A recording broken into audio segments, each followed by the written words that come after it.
Okay, and good morning, and welcome back to Wilbur by the Sea, and the next, probably the last video in the series on this Mako 181. It's 1994, and I'm going to do the lower unit oil and impeller while you watch. It's going to be probably a long video, so let's get started. All right, here we go. Remove the lower plug first, so you don't get the spurt drain all over your hands. You can already see the oil coming out right there. It's nice and dark the way it should be. Milk shake would indicate what low. Alright, and then as you remove the upper plug, it opens the vent and you can see the oil coming out right there.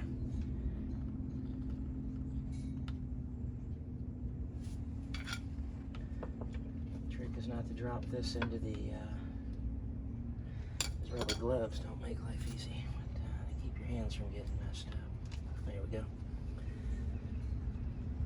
Okay, I'll let that drain and we'll start the process. So this is a 19 pitch 4-blade trophy plus. It's a Mercury prop. I do have the identical prop in a 21 pitch. That's the prop I used for a while when I was doing the prop dance, trying to figure out which propeller was going to be the best one for the boat. It worked really well. The only downside of it was I couldn't get the boat up to 6 grand RPM, which wasn't ever a big deal. You know, I'm not running around with this thing balls to the wall all the time. Just get up on a plane and you would never know it. It'd hop right out of the water, everything was fine. But as you push that throttle all the way wide open, it'd get up to about 5,200. So I knew I needed a couple less inches. Every inch of pitch on a prop, rule of thumb, is 200 RPM. So the next prop down was this 19, and this was about a $400 prop, stainless steel. It's got the torque hub on it, so it doesn't use a rubber bushing. The vent plugs are blanked out, so you don't need any venting on this prop. And if you want to know what venting is in propellers, then you can go to the Google machine and read up on venting. Both props have the vent plugs blanked out. We don't need any slippage. And the other prop, that being said, the other prop will come with the boat. So I take it with us anytime we go on a long journey. It's the spare prop. You want to learn a lesson in getting hosed when you're away from home, go look for a propeller. And all right, so here's like I said, I have about 4 or 5 of these. I think I got 3 left now. I'm going to have 2. That's a Quicksilver Mercury impeller. We're going to use the Quicksilver lube, putting it back together. And stopped yesterday at $21. Got the gear lube. The pump back in there. I have a little nozzle. I don't know if I'll make it in the video. It gets kind of long, you know. But you can see the important part is what you see right here. When you pull that plug and you see the dark oil coming out, I'm going to let it sit here and drizzle while I take these fasteners out. So a couple corrections too I made. It dawned on me when I was talking about the hours. So I bought this motor in 06. I doubt whether it had 20 hours on it when I bought it. It was a sad story about the boat I got it off of. I'll spare you all that. But anyway, I got a great deal on it. I bought it, brought it home, went through it from front to back, top to bottom, and mounted it on this boat. And there you have it. Hello. There's that. Probably this isn't bad. It's got a little, it's a zinc plate. It's doing exactly what it's supposed to do. It's a sacrificial anode. So this corrodes before this corrodes. And this is for the lower unit, here and here. And so there's another one up under here for the trim and tilt assembly. And so I'll probably replace that. And you can see I've even got the anti-seize grease on it, so don't worry about that. All right. So another one right up in here. I should know all these sizes by now. That's 9/16.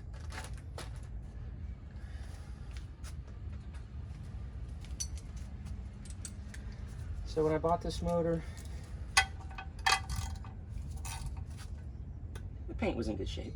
The motor had low use, but I had to go through it. It'd been sitting for quite a while. It checked all the boxes. I brought it home. Woo! Fall in there. Brought it home, took it apart, started replacing, you know, plugs, filters, cleaning out the oil lines, getting everything set up to put in the boat. Paint was a little scratchy on it. You know, these older motors sit out in the sun, and just like the hood of your car, the paint starts fading away. And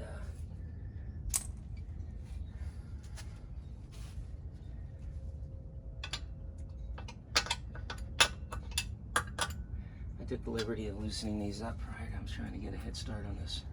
But anyway, so I basically put the motor on the boat. I acquired this jack plate from a friend, and who was, anyway, got the jack plate, put it on there, and motor on there, and never had a problem until about 6 years later. 2006 is when I put this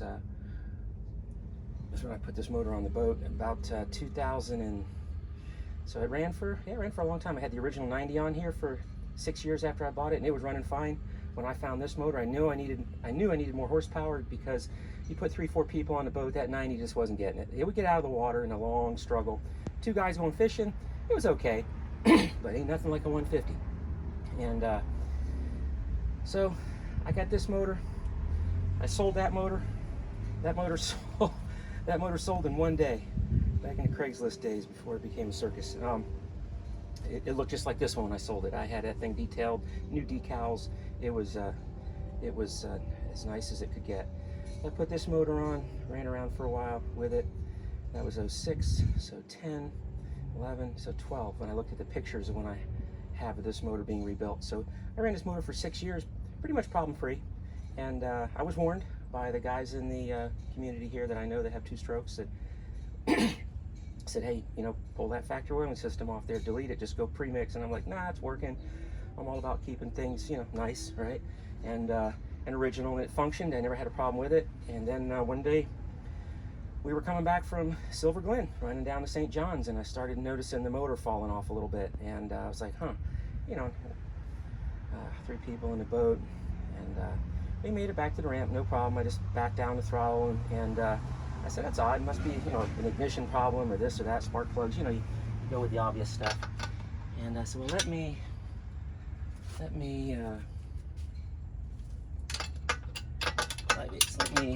do a compression check. And lo and behold, I knew when I bought the motor, I did a compression check before I even rolled off the guy's property with it, just with a dry motor. Been sitting for years, and it was 120 across the board.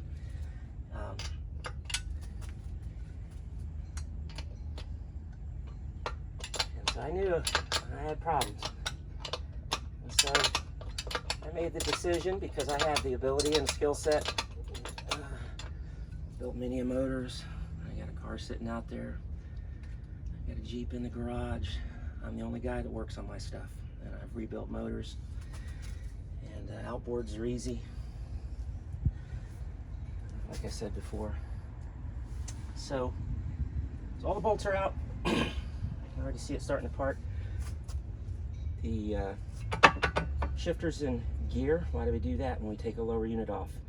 Because when you go to put that lower unit back up in there, the shaft, the main drive shaft, is splined.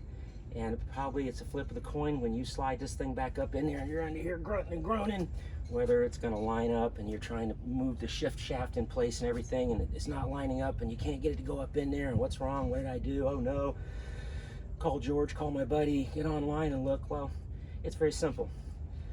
When it's out of gear and you're twisting that drive shaft to put the impeller on, it's probably not going to line up when you put it back up in there.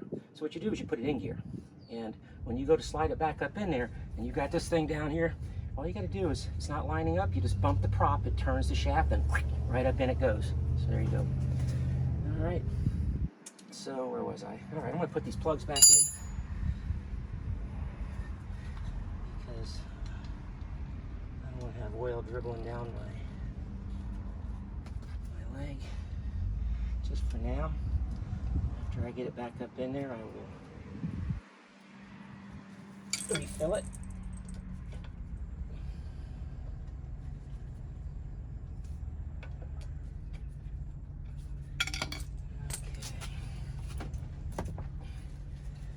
Bolts. I don't believe I've forgotten anything. Alright. I did. How about that? I'm talking and not paying attention. I knew there was another one here. Two more actually.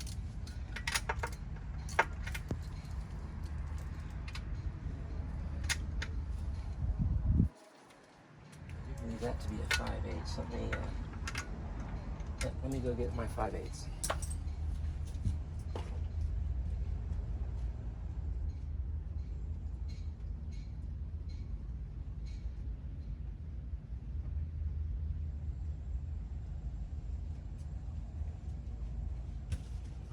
Got you. Excuse me.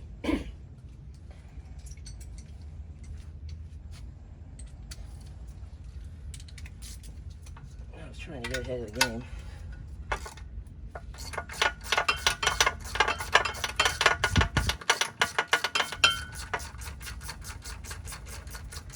Anyway, I took this motor apart, rebuilt the motor.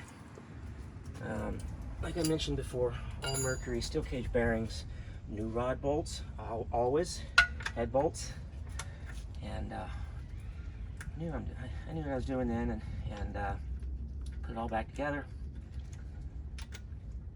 It has been problem free ever since. So that was 2012. So although I've owned the motor for 18 or 22 years, only 12 of that has been on the rebuild, and oh, missed it again.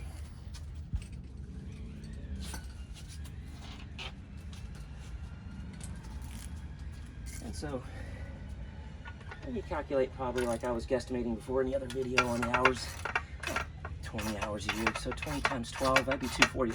To me, that seems more in the realm of where this motor's at. And I can even see right here that you guys, I don't know if you can see that, there's a little bit of paint chipping off of here. I'm going to address that, and I am going to address this right here. So I will clean this up. It's just paint. You're going to get it probably the second time you use it. You're going to scratch over some sand coming in somewhere, and you'll remove a little bit of paint there. So you find me a boat that doesn't have a little paint missing off of there, and I'll show you a boat that doesn't get used. So, and it's hot. You can see it dripping off of me this morning. All right, here we go. That should be it. There's a couple washers up there that are going to fall out.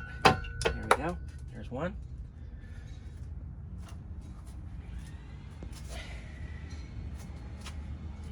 And the other one I'm sure is going to come down here in just a second. There it is. Two washers. All right. So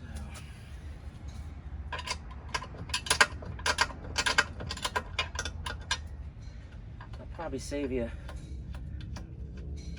I'll probably do this in two parts because I know that. See it coming out of here.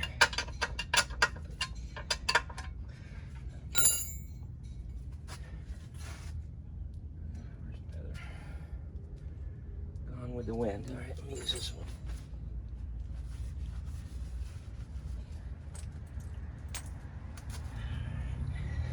What I'm gonna do is raise this up, make life easy on my back.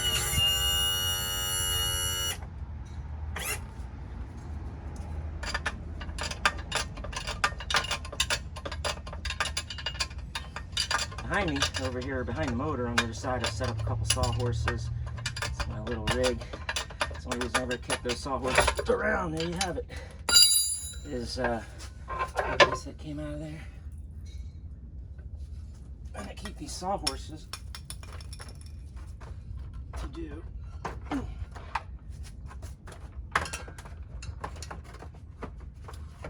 just that.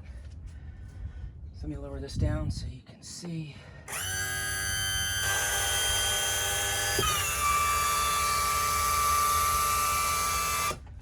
And there it is. So a couple sawhorses, a couple pieces of scrap wood. The last time I used these sawhorses, the only time I use these anymore is when I'm doing this. That's why I keep them tucked back in the trees there. All right. So there you have it. All right, so these bolts are going to come out. I'm going to pull the impeller up out of there, and we'll clean up any on that forward bolt. There's a little corrosion right there. I'll clean up all that. Clean up around here. All these bolts get cleaned up. Get the anti-seize Merc stuff put on them. There's no. Let's see. I'll try to bring you over here. Get this glove off. I don't need it anymore. I'll bring you over here to look at what I'm looking at. Okay, so there's the oil. Nice black Texas crude. I don't know what it is. Mercury. All right, here we go. So you can see there's a little bit of. There we go. Clean that off. There's no corrosion. A little bit right there. I'll clean all that up. This bolt right here's got a little. Where are we at? There we go. This bolt here's got a little surface rust on it. I'll clean all that up. I'm gonna remove this housing, slide it up and off the shaft. You can see the remnants of the anti-foul, anti-seize Mercury grease there. So I'm gonna do all that. Like I said, I've got the impeller over there. This is already what, a 16-17 minute video. So I'm gonna do all this little tiggle taggle work. I'll get it all cleaned up, put back together, and then maybe I'll do another little short segment. You see me sliding it up in there. Hey, what's these? So what are these? Some guys know what those are. So those are high-speed water pickups. Okay, when I made these, they're aircraft grade stainless steel, nicely tapped into the aluminum, stainless screws, countersunk. They're beautiful. And what do? The factory screens are still behind here. These are just placed over it. They're just what they say they do. They're high-speed water pickups. So when I put the jack plate on this boat, of course it has, as any flats boat or any boat, shallow water boat should have, it has a water pressure gauge on it. And as you're running and you start raising that engine, you're looking at your water pressure gauge. You're glancing down at the thing, and all of a sudden that engine keeps coming up and your water pressure starts falling off. Well, we all know what's going to happen if you don't have water, right? The motor goes kaboom. So I saw that right away, and the answer to that was to put, and I still had a lot of height to go. I was only maybe halfway up on the jack plate, and I was like, wow, I'm already running out of water pressure. But the boat is able with this prop to run up higher, and the motor up higher. So there was the option. Mercury does make a, they don't make them anymore. They had them back then for high-speed water pickups for these engines, just for that very purpose. But to me, that's easy. In the Airplane World Sheet Metal Shop, it took me a little bit of time to measure these out and get them right, and bend and fold and turn them and all that good stuff. And here they are. And the difference is that you can run this boat and you can raise that jack plate almost all the way to the top. And it'll start cavitating right near the top, depending on who's sitting where in the boat. But this pocket down here, when the boat is coming through the water, that pocket causes the water to shoot up, right? It comes into that pocket and it accelerates and it funnels the water up to the lower unit. And waiting for the water right there are those high-speed water pickups. And that's just one of those things, you know, in some of the newer motors and different motors, they have shallow water pickups. They have them down here in the front of the lower unit, which is not a preferred thing on a flats boat, because you're running in shallow water, and the first time you run into a sandbar or into weeds and you impact sand and goo up in those holes, your day's over. A lot of those lower units do have a secondary set of intake things up there, but by then you've ingested so much sand and goo in your water system that it now becomes a project when you get back. Anyway, I've never had an issue with them. They work just as they were designed to do. And the motor here, so there's a switch right here on the cowling. You see the sticker right there. If you guys want to look up the serial number, that's what it is. see there's no corrosion up in there. See those bolts?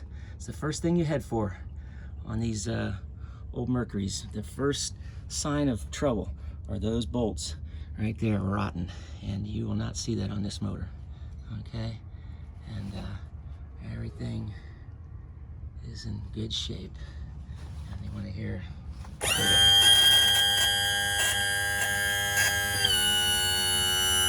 I'm talking about right here and right here. All right, so you come over here, you got that sweet spot right in the middle of the see that? If you're not paying attention, that's going to be an expensive one. Okay, there's the tilt and trim unit. There's the back side of the trim unit. All right, so you can't see it in the picture, but when I have this motor off and I have pictures of everything separated, I completely sanded and refinished this motor with a very expensive and can't get it anymore black high solids polyurethane enamel paint made for airplanes. Okay, that's what the motor and all this is. The cowlings I did in an automotive grade black base coat, clear coat. So there is, if you were looking at it, you could just barely see the difference in the black here for those that, you know, it matters for. But anyway, the tilt and trim unit came off, everything was sanded, cleaned, prepped just the way you would want it done, and because I did it for myself, and it was painted. The whole motor was, everything was refinished. The only thing I did not do is I did not repaint the power head itself. All right, so there was no need for that. This stuff out here had faded a little bit, and the paint I was putting on it was nice. And then over that is I use a aviation grade, and you can buy it. It's a CRC, you can get it in the boat shops. It's a CPC, corrosion preventative compound. It's like a wax film. It's, if you put your finger on here, it's waxy. You can see my smudgy. And what that does is it just, no water sticks to this. I mean, it just bounces off. So that way you don't have water settling and working its way in under the paint and everything. And I do that right here. You can see it. So what this is telling me, you see the shiny and you see the dull. What this is telling me is I'm going to put, I do have more of it, and I'm going to put another coat of it on here when I'm done with this whole process. And every single time this boat comes out of the water, all right, you can see there, I'll clean up that. It's in great shape. Think about it, 2000 motor, your 2000 motor. Every single time this boat comes out of the water, I have a can of silicone spray. And silicone is your friend. I spray this, I raise it up just like you see it after I'm done rinsing it, and I just give it a nice little squishy squirt. It gets on these rams, you're not pulling dirt down in here, and it just, it's magic stuff.